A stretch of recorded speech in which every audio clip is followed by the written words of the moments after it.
श्री स्वामी समर्थ अनंत कोटी ब्रह्मांड नायक राजाधिराज योगीराज परब्रह्म श्री स्वामी समर्थ महाराज यांचे चरणी त्रिवार वंदन, परमपूज्य गुरुमौली यांचे चरणी त्रिवार मुद्रा आणि सर्व सेविकेत म्हणून श्री स्वामी समर्थ.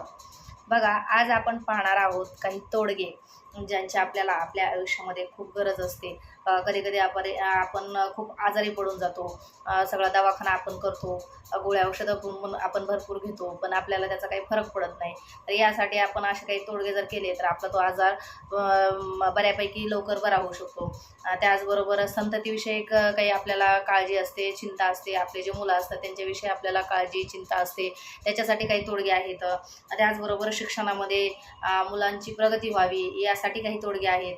त्याचबरोबर आपल्याला नोकरी लागण्यासाठी किंवा आपल्याला आर्थिक आपली परिस्थिती सुधारावी यासाठी काही तोडगे आहेत. हे सगळे तोडगे आज मी तुमच्यासाठी घेऊन आलेले आहे. तर बघा, सगळ्यात अगोदर पहिला तोडगा म्हणजे कशासाठी आहे, तर आपण जर आजारी पडलेला असो किंवा आपल्या घरातील एखादा व्यक्ती जर आजारी पडलेला असेल आणि सगळं पूर्ण दवाखाना आपण केलेला आहे, सगळे औषधं वगैरे आपण त्याला दिलेले आहेत, पण तरीही तो बरा होत नाही, तर आपल्याला कुठला उपाय करायचा आहे, तर आपण काय करायचं आहे, त्या आजारी व्यक्तीच्या हातून चिमूटभर मूग घ्यायचे आहेत आणि ते मूग दह्यामध्ये मिक्स करून ते जे दही आहे ते दही आपल्याला एखाद्या महादेवाच्या मंदिरात जाऊन महादेवाच्या पिंडीवर ते आपल्याला अर्पण करायचे आहेत. जर तुम्हाला जवळ महादेवाचं मंदिर नसेल तर एखादं मोठं वडाचं झाड ज्याचं खोड मोठं आहे किंवा पिंपळाचं एखादं मोठं खोड आहे,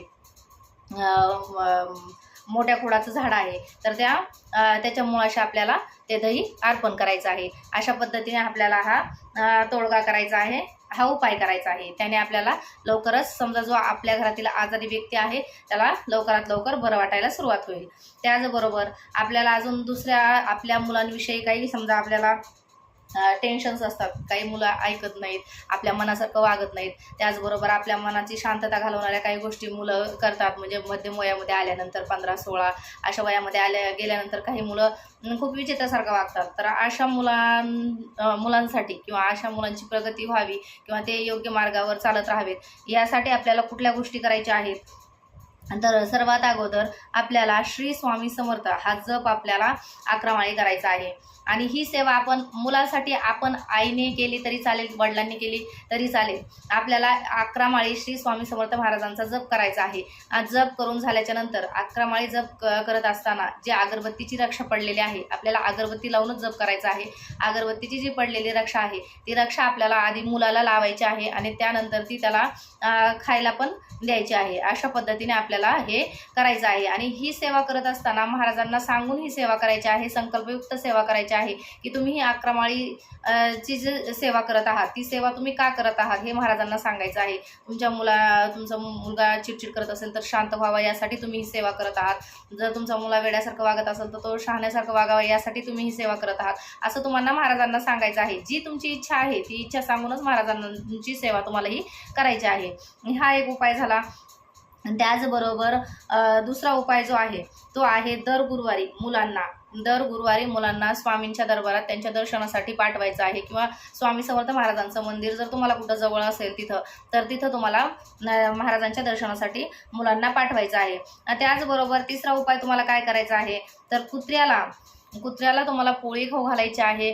त्याचनंतर कबुतराला तुम्हाला चणे खाऊ घालायचे आहेत. त्याचबरोबर तुम्हाला पक्ष्यांना धान्य खाऊ घालायचं आहे. यापैकी कुठलीही एक क्रिया रोज तुम्ही केली तरी चालेल. सगळंच केलं पाहिजे असं काही नाही, यातलं एक कुठलंही केलं तरी चालेल, पण ऑप्शन असावं. हे करायचं ते करायचं, कोणाला ही गोष्ट सोपी वाटते, ती गोष्ट सोपी वाटते, त्याच्यामुळं भरपूर गोष्टी सांगितलेल्या आहेत. याच्यामधले तुम्ही कुठलीही केली एक तरी चालेल. त्याचबरोबर अजून एक सोपा उपाय सांगायचा झालं तर 11 सोमवारी तुम्हाला शिवपिंडीवर ओम नमः शिवाय म्हणत दूध आणि पाणी व्हायचं आहे. असं तुम्हाला 11 सोमवार करायचं आहे.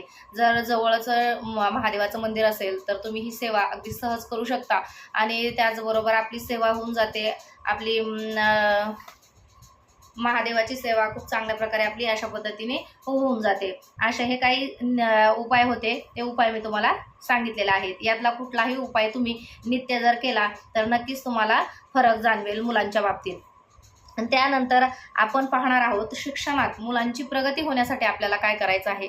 शिक्षणात मुलांची प्रगती होण्यासाठी आपल्याला जे लहान लहान मुलं आहेत, समजा 5 वर्षाच्या खालचे जे मुलं आहेत त्यांना मंत्र स्तोत्र मंत्र तरी छोटासा मंत्र असेल तर म्हणता येतो, पण स्तोत्र जे असतात तर ते स्तोत्र त्यांना म्हणता येत नाहीत. तर त्यामुळे त्यांना फक्त श्री स्वामी समर्थ हा जप त्यांच्याकडून फक्त करून घ्यायचा आहे. आणि ही सेवा शिक्षणाच्या बाबतीतली आहे, त्याच्यामुळं जे मुलं शाळेत जातात त्यांनाच ही सेवा करायची आहे.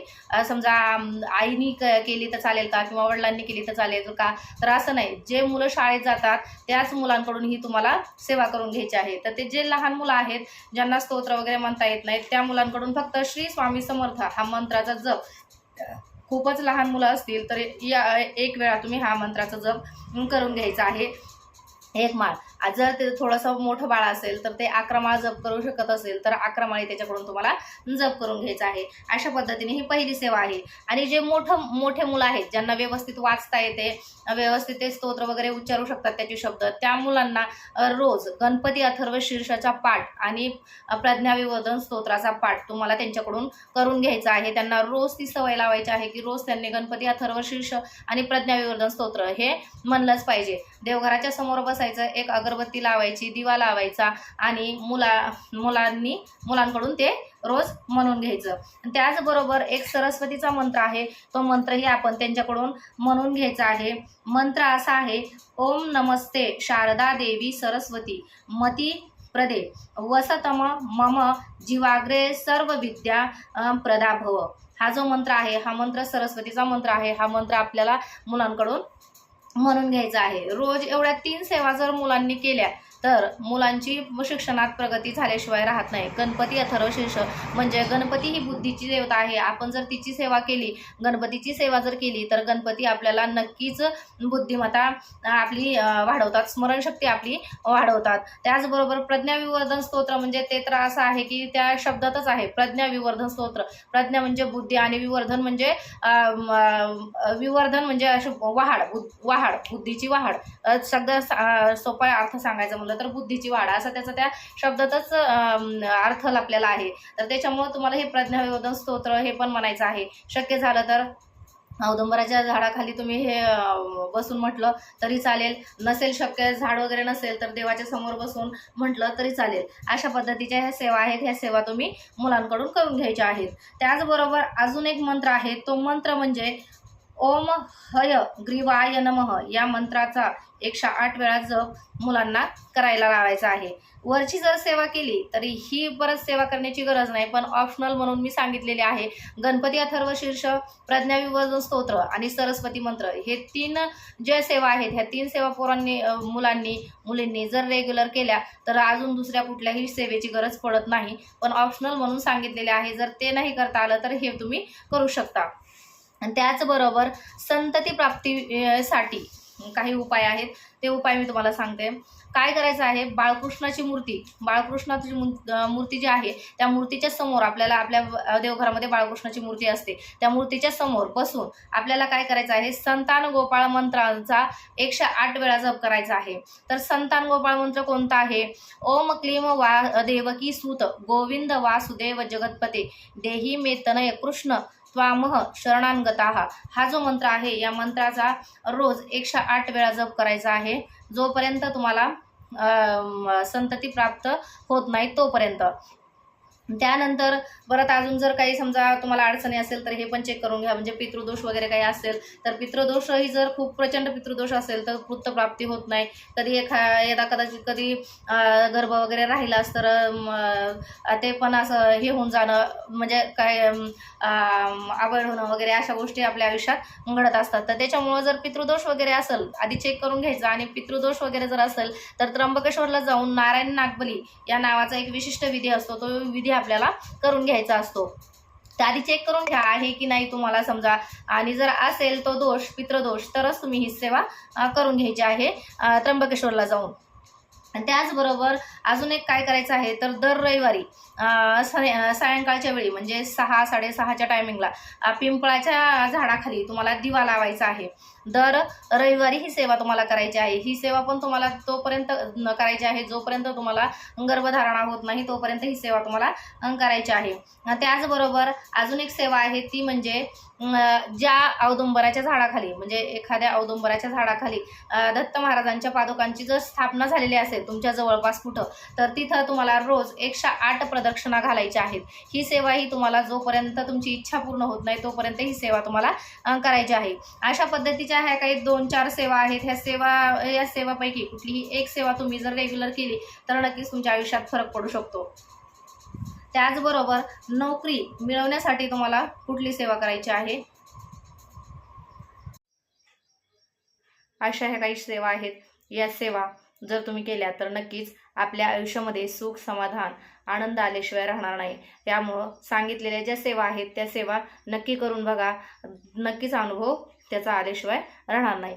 झालेली सेवा श्री स्वामी समर्थ महाराजांच्या चरणी रुजू करते. श्री स्वामी समर्थ. आपल्या चॅनलला सबस्क्राईब करायला विसरायचं नाही. त्याचबरोबर लाईक शेअर करायचं आहे. झालेली सेवा श्री स्वामी समर्थ महाराजांच्या चरणी रुजू करते. श्री स्वामी समर्थ.